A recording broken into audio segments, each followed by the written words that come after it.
mooy xam nga li waa ji waxoon ca mbaam ba rek ñu ne kenn du ko fi tudd ñu ne ah maa ne I1 maa ne gudd nopp maa ne gàtt génn waaw c'est exactement ce qui est en train de se passer léegi Boubs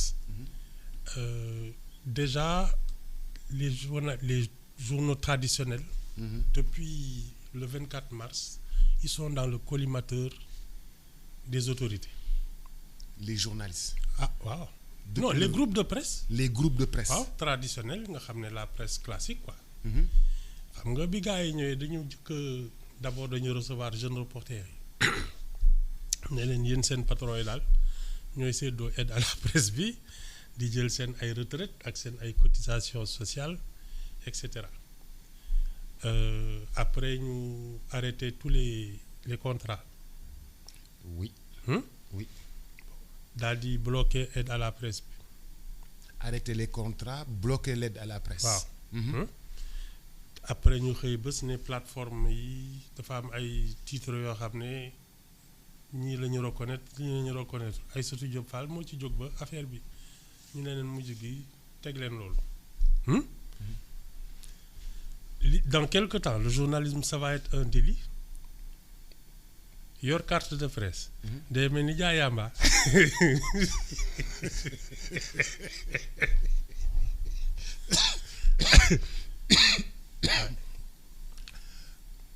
yor carte de presse. comme jaay yàmba.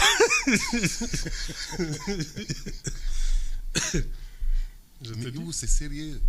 C'est quoi c'est sérieux di. c'est dafa mel ni panique.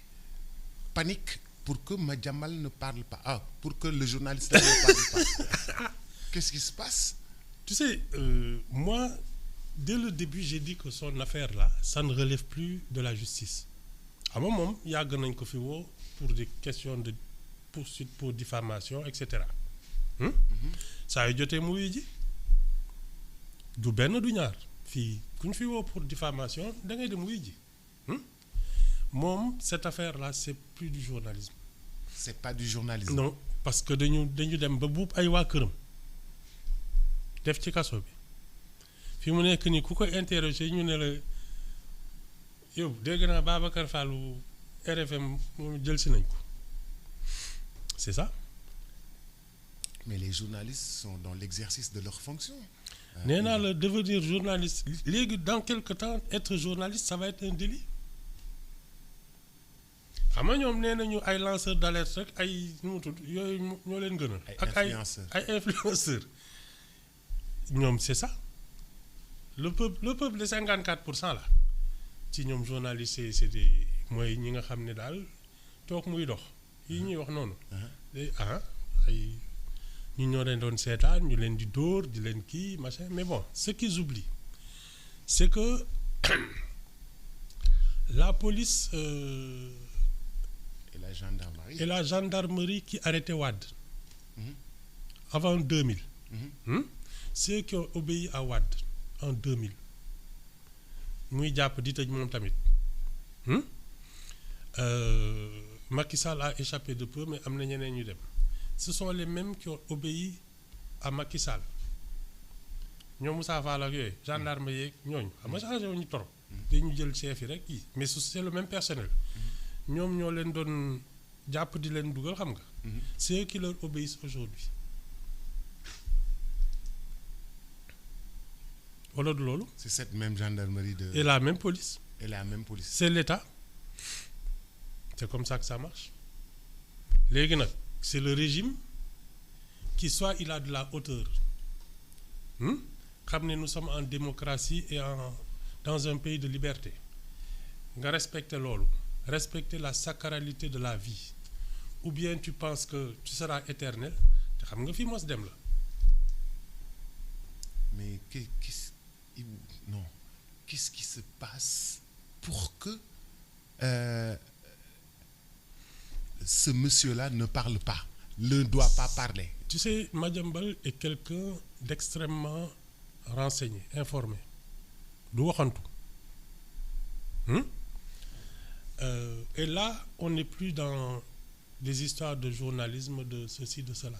On est dans une bataille, dans une guerre. C'est même plus un affrontement politique. C'est la guerre. Mais entre lui et qui? Et le pouvoir, mon Ousmane Sonko. Mais ñoom ñaar seen xeex warta sacrifier dundu journaliste yi. dundu yenn nit yi. Boups, est-ce que tu crois que sa femme et ses enfants doivent être en prison? C'est pareil. Mais qu'est-ce qu'on lui reprocherait? Qu'est-ce qu'il aurait fait? Oui, Madiambal sax man. non man tudduma tur man ba léegi tudduma tur. Ah d'accord. Qu'est-ce qu'on lui aurait reproché man waaw ah. Non, de toute façon leen de mën naa la ko wax. Là la guerre est déclarée, c'est parti. Léegi nag moom xëy na li mu fi mu toog xam na ko ak li muy def xam na ko. Mais la presse. Non, ça c'est du terrorisme. C'est-à-dire on veut interdire aux gens de faire leur travail de journaliste. Nee naa la fileeg tuuti yor carte de presse ak jaay amba ñoo yem def une interview nii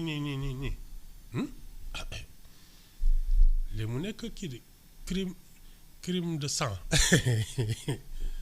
mais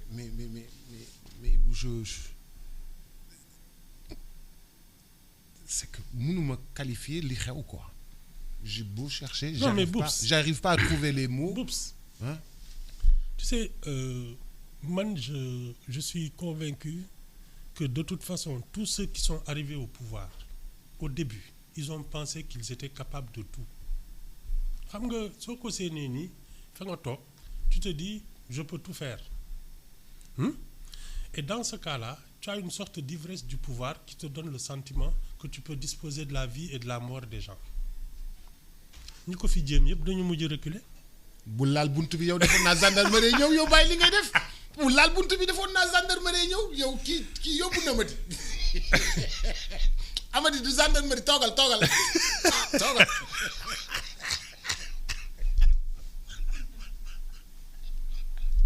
ma defoon gendarmerie ñëw. yow nekk nii moom man lii mënuma ko comprendre. Non, tu sais, c'est le sentiment de toute puissance et tu en arrives à penser que tu es capable de tout, même de disposer de la vie des gens comme tu l'entends. Mais ñu ko fi jéem yëpp gisoon nañu mujjee un jour où il y a un après-pouvoir, n'est-ce pas? C'est ça. Mais comment ce régime-là est arrivé au pouvoir moom loolu daf ko waroon régime bi loolu daf ko waroon jàngal pour mu yeewu. xam ni du ni waaw. ñii ils ont vendu à leur électorat la haine. Aujourd'hui les gens te regardent en disant kañ lañ lay def ci kaso bi man commentaire yi. Depuis ce matin nee nañu. yaa stop maa ci topp. Ils ont vendu à ces gens-là la haine à leur meute là ils leur ont vendu la haine et donc xëy na dañ leen di ils ont besoin de leur jeter des eaux pour seen xol di sedd. C'est ça. Madiambal nag moom. Mais tu sais monsieur Fall. Comme Babacar il était dans l'exercice de ses fonctions. Mais dans l'exercice de tes fonctions Maïmouna Ndour est dans l'exercice de ses fonctions. Juste interviewer quelqu'un mais où est le danger? C'est peut-être dans les ça s'est déjà passé avec Babacar Fall. Où est le danger? C'est peut-être le profil de l'homme. C'est la guerre. Non, on n'est plus dans la compétition électorale wala yooyu. C'est pas ça, c'est la guerre. Léegi nag chacun va user des armes dont il dispose. Mais ça c'est des armes non conventionnelles. Exactement. On est dans ça. Tu sais, la police et la gendarmerie devraient se méfier de ces situations-là. Parce que gis nga ñoom en 87 xaw ma dañu tabassé benn baana sous prétexte que oui, il était soupçonné, etc. Ça a détruit des familles entières dans la police. La roue tourne. Bu yóbboo ñu xam li ñuy def.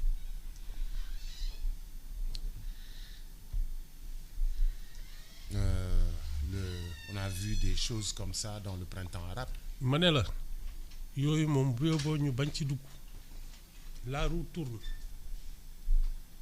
Les gens déjà sont sont énervés ñu ngi naan ay affaire dañuy yokk taxe ba ñuy naan dañuy mujj wàññi courant bi ñu dañuy wàññi lii seen plan de redressement bi nga xam ne fu ne la ñu kii yokk ay droits de douane nag lépp ñu def ko ah yokk ay taxe fii ay timbre ak ay yooyu léegi ñuy commencé naan non dinañ wàññi courant bee kii bi ils savent que la population commence à s'échauffer nañu continuer di énerver nit ñi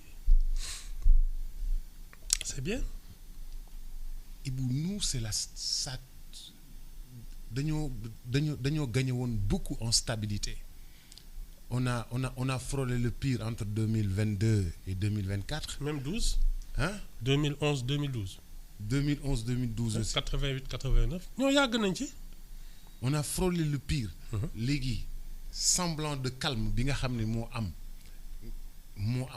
mais ñun loolu la ñu war a préserver. xam nga man lan laa gëm. Tant que la question économique ne sera pas réglée, on va chercher de fausses solutions. Parce que si nous sommes parce qu'ils ne travaillent pas, ils constatent qu'ils n'avancent pas. Ils n'arrivent pas à trouver leur place dans ce pays. Merbo, il faut lui trouver une explication. Et ça, c'est toujours les boucs émissaires. Un jour, ce sera les étrangers. ñoom ñooy ñëw fii di ñu kii ak yooyu lu tax y a des pël Fuuta ak ay naar yi nekk ci boutique yi sénégalais yi liggéeyuñu un autre jour ça va être les journalistes un autre non y a toujours un bouc émissaire wala ñi fi nekkoon ñoo lekk dëkk bi moo tax fi dara kiiwul ça du leen ci génne tant qu'ils ne mettront pas le pays au travail ils vont chercher des exutoires prétexte pour la dire question économique. C'est la question économique qu'il faut régler. Oui.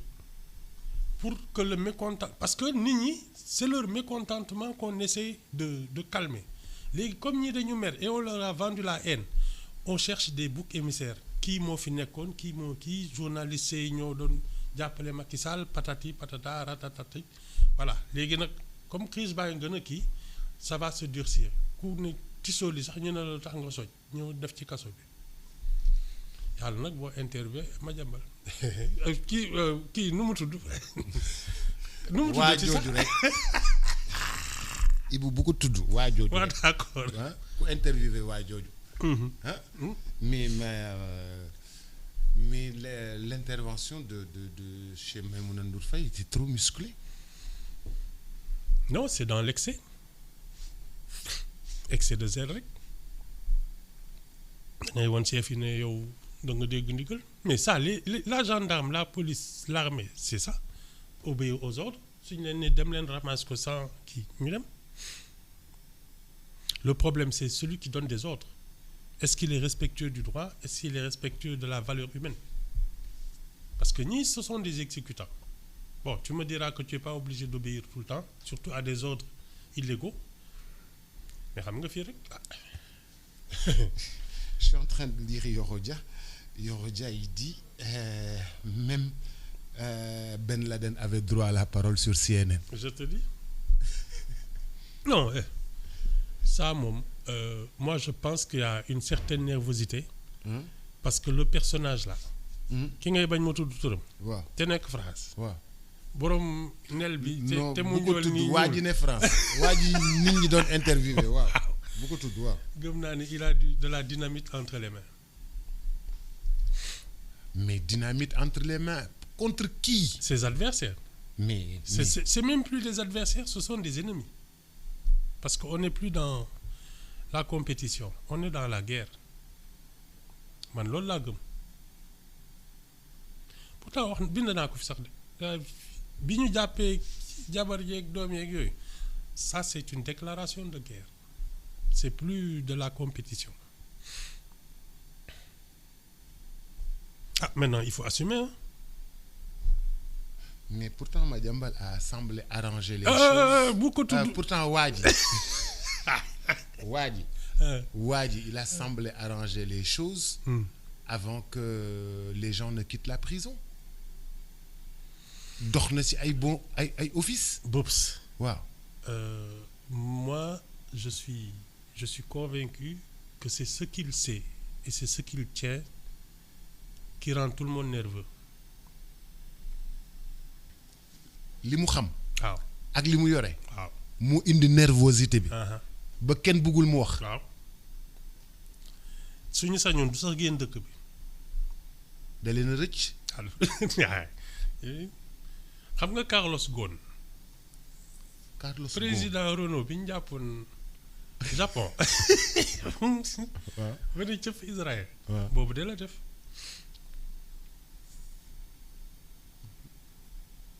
mais xam nga ngay dox ay bons offices en 2024 après tu deviens l'ennemi public numéro 1 en 2025 waaw Macky Sall daf leen amnistier jàppale leen ci élection yi ba ñu gunge ko avion tey lan lañu wax dañ ko war a traduire au haute cour de justice.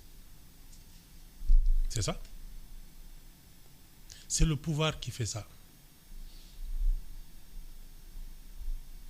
Xam nga quand tu as pendant tout ton combat politique au lieu de proposer un programme tu vends la haine soo yegsee les gens qui te disent oui ñii dañ leen xiif ah ñii dañu war a toj seen kër ñii ñu nangu seen alal ñii ñu def leen ci kaso bi tu leur as promis ça.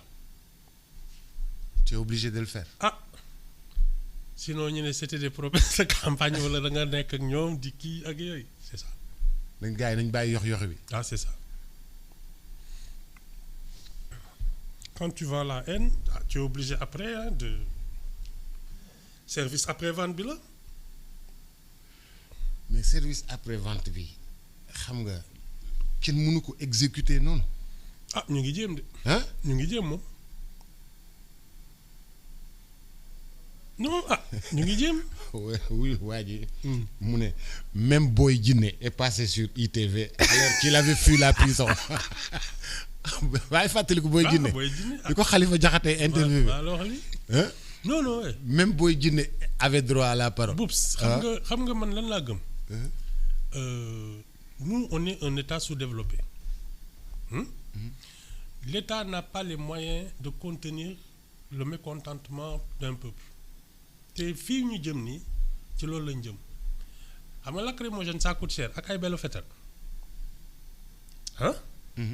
soo ko commencé di nga xëy bés am rupture de stock parce que fii les Sénégalais ne sont pas des poltrons contrairement à ce que l'on pense ay ca xam nga ay FMI gii balaa ñooy jox seen xaalis dëkk bi calme xam nga les conditionnalités des bailleurs de fonds c'est aussi le respect des droits de l'homme mais c'est aussi le respect de la presse. mais liberté de presse xam nga gars yi soxlawuñu. ba pare xam nga lan moo gën a neex actuellement il y a le salon des médias africains. Actuellement oui. On va se faire une publicité gratuite sur le respect de la liberté d'expression dans tout le continent. xam na nag ñàkk yi dañu yàkkamti loolu Sénégal maintenant. kay dañuy bëgg a rey nga dee. ñoom kay dañuy bëgg a rey ba pare fan yi ñu ngi ñuy bëgg a rey nag ñàkk yi di reetaan rek. Y a de quoi. Non c'est bien. non Ibou c'est pas bien bàyyi li ngay def li ñu nekkee nii lii dafa. boobu ñii 54% de Sénégalais leur ont dit faites ce que vous voulez. ku nekk ak sa tool mais Ibou waxuñu leen ce que vous faites ce que vous voulez. dañ ne redresser le pays. non dañ ne non faites ce que vous voulez. déglul ñii yow ñii loo wax ñu ne la Ousmane Sonko da nga ko ñaane da ngay fen da nga ko bañ ratatatat wala du loolu man déjà jour ma dégg ko sama saaga club bi. waaw mais Ibou on leur a pas dit faites ce que vous voulez. Ah si Sénégal noonu lañ lay fale dañ lay fal ba pare dem tëdd di nelaw bàyyi ba 4 ans mandat yi dem ñu jóg la 5e année ñu ki lekk na dëkk bi commencé la sànni xeer. non kii lekk na dëkk bi. waaw.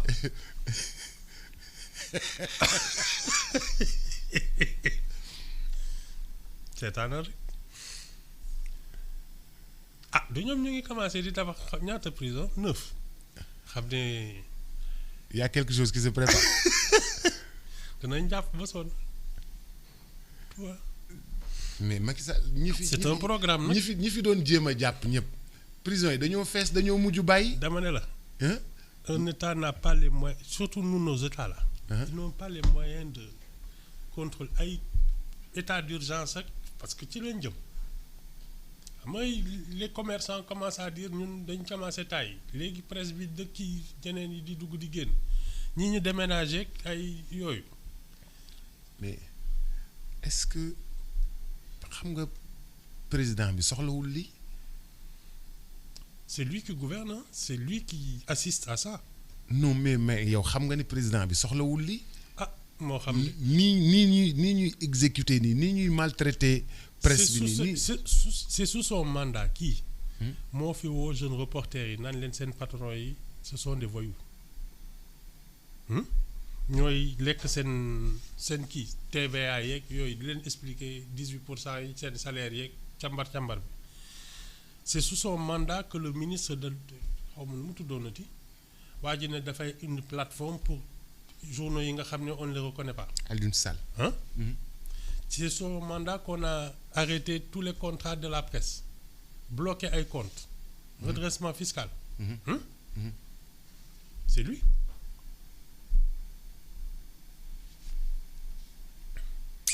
Et vous, c'est pas lui. Ah, c'est lui le responsable. Non, mais c'est pas lui. Oups, fille. C'est pas lui. Mais je te dis, c'est lui qui va rendre des comptes en 2029. Su dee dafa bëgg defaat beneen kii, il va demander aux Sénégalais de lui refaire confiance. On va lui demander son bilan. Dara. Fii dara yàggu fi.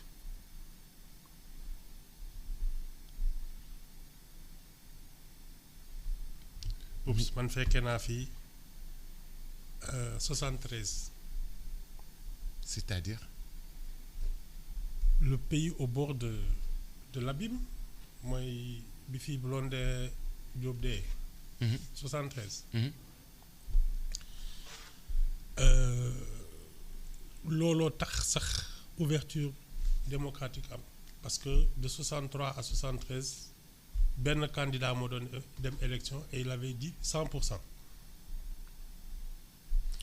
assemblée bi benn parti fa nekkoon bi ñu xamee ni dëkk bi après 68 et 73 on allait de mal en pis ci lañu ne xaaral ñu ouverture démocratique bàyyi ay journaux presse privée et cetera. Diouf pour asseoir son pouvoir il a jeté des gens en prison parce que tout simplement il ne lui reconnaissait pas son identité. mooy la créé là. Son pouvoir son autorité. loolu fi indi créé di xeex ñi nga xam ne pourtant ñoo bokkoon régime mu ne ñii dañ doon sàcc dëkk bi et il était premier ministre. C'est le pouvoir qui fait ça. Alors que lui il était premier ministre. 10 ans. Pendant 10 ans mu ne ñii dañ doon sàcc. waaw te bi mu alors que mu nekkee premier ministre gisul woon ni ñu ngi sàcc. voilà moom 70 lañ ko nommé. 80 70 ba 80 non stop il a été 10 ans premier ministre. Mars 81 3 mois après. mu ne ñii ñëpp sàcc lañu. et tout le monde l'a cru xam nga Sénégal moom soo joxee ñooy weer wi ñu xool sa baaraam. Personne ne s'est demandé qu'est-ce qu'il foutait pendant 10 ans pour que les gens se pillent le pays. xam nga Senghor benn kër la fi am. moo fi ne ba tey sax. waaw. këram ba Normandie foog naa. waa kër jabaram la. ana sàcc.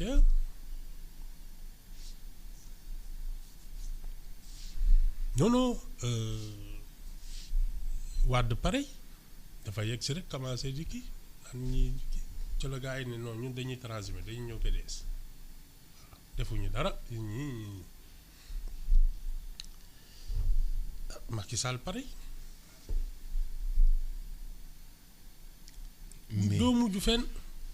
mais ñii dañoo trouver benn résistance bu farouche.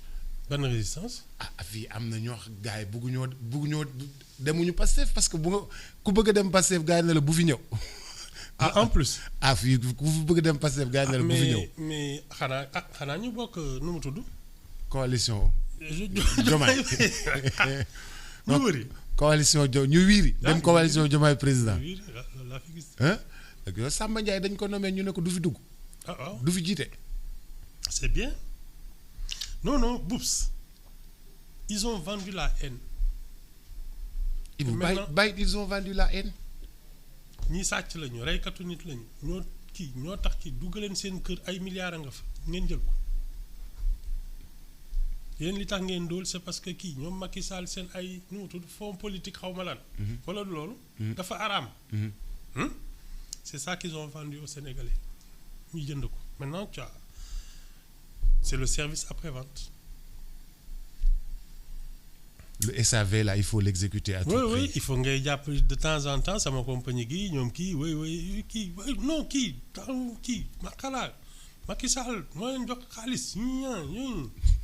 te mosuñoo gis Macky Sall. dama ko faale. amu ci kenn ku ma faale ñi faale wu ma leen.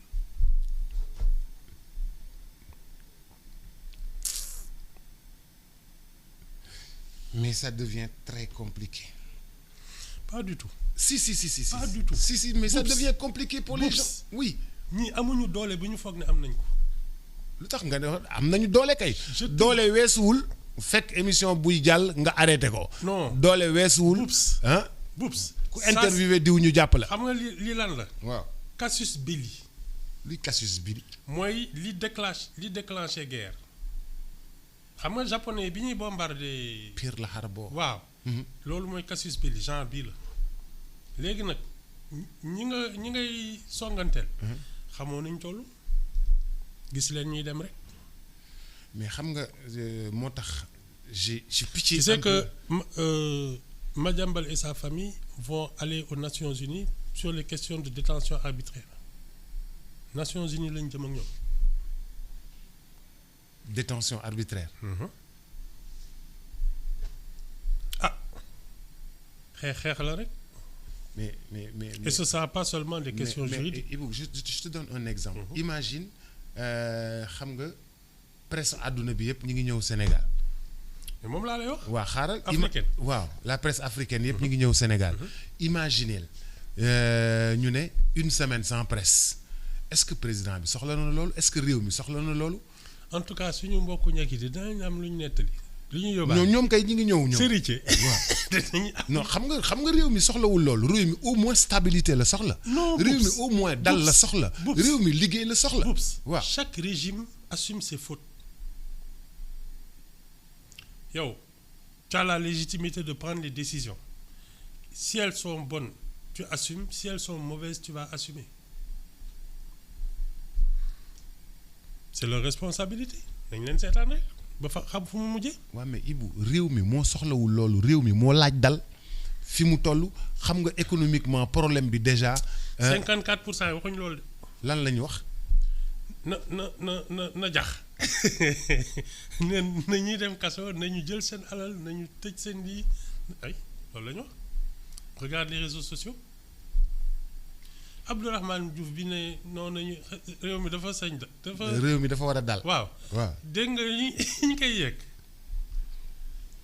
Abdourahmane Diouf li mu wax looluy dëgg nit yi réew mi dafa war a dal nit ñi dañoo war a ànd dañoo war a tàppe xol yi. oui mais non dañoo mais Ibou d'accord nga ni Mame Abdou Aziz Dabakh nee na woon nañ tàppe xol yi dañoo war a tàppe xol yi. actuellement ils sont en train d'assurer le service après-vente li ñu jaay seen ñooñu ñu doon ni génn leen toj parce que ñun ñëpp dañu mer ñii dañu war a jël seen alal def leen ci kaso beeg yooyu xam nga ñoo génnoon ci mbedd mi maintenant ces gens-là le réclament ñu tëj nit ñi. moom la ñuy wax justice nañ leen jàpp nañ leen tëj. la justice des vainqueurs c'est ça.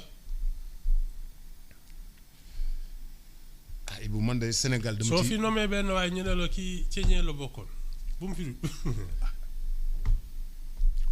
c'est ça. man de j'ai pitié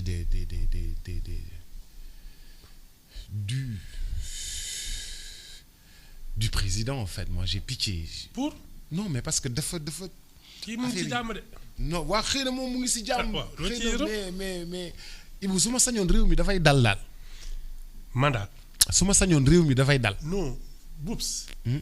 ils ont la légitimité de prendre les décisions et de mener le pays vers une direction su dee ñoom ils ont décidé qu'il fallait aller dans le mur xeex saagante ak yooyu mais c'est leur responsabilité dans 4 ans on va régler le truc ku nekk xam li nga def jarul fi nekk di naan kii ak di yeddaate non pour non du lii lañ tànn ay magum jëm ñu jox leen les responsabilités du pouvoir au lieu de relancer l'économie ñuy wër ñuy chantier yi ñuy arrêté nit ñi ñoo tëj ak compte yi ñuy bloqué c'est leur politique ils ont 54% de légitimité pour ça. yow daal 54% am nañ ko nañ def lu leen neex. oui mais Ibou affaire bi du def lu leen neex. moo fi am de. affaire bi mooy relancer l'économie comme ni nga koy wax toppatoo réew mi. man maa ko wax. waaw bi ngay wax man kay dama ne bi nga wax. déedéet yéen waa 54 wax leen loolu. mais Ibou kaay leen ñu ànd 54 ak 46. kaay leen ñu ànd. du ma leen laal du ma leen jege. Ibou réew mi dañoo. bàyyi ma taxawee na Abdourahmane Diouf a raison. moo xam de. Abdourahmane Diouf a raison dañoo war a tàppe xol yi. ñoo xam de. dañoo war a ànd liggéey réew mi. sama yoon moi de toute façon yaakaaruma ci ñoom faalewuma leen li may def journalisme am na ci ñoo xam ne xëy na yi n'était même pas ni donc. mais Ibou du loolu il faut voir l'intérêt suprême de la nation. Boubs. waaw. La majorité a décidé que ñii ñooñu leen war a jiite te ñii li ñuy def neex na leen seetaan leen ba xam fi ñu mujjee.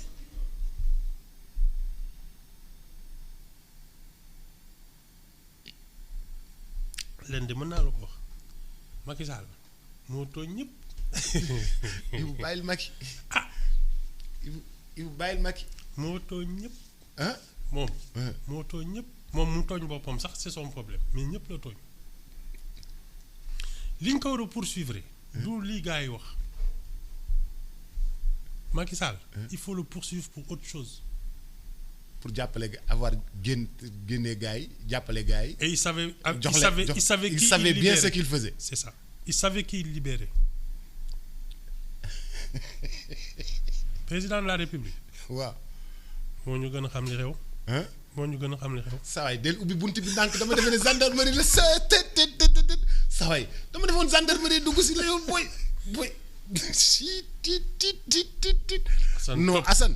mais boo laalee bunt bi damay defee ne gendarmerie moo dugg. émission bi dafa jeex xam non émission bi koy Ibou baax na parce que sama fit bi day jékki-jékki génn dañu jékki-jékki rek bu Assane laal bunt bi ba defee ne gendarmerie moo dugg si. ba pare kii Antoine costume gendarme. Antoine ñëw sol veste gendarme. mais. Je savais qu'on ne s'ennuierait pas.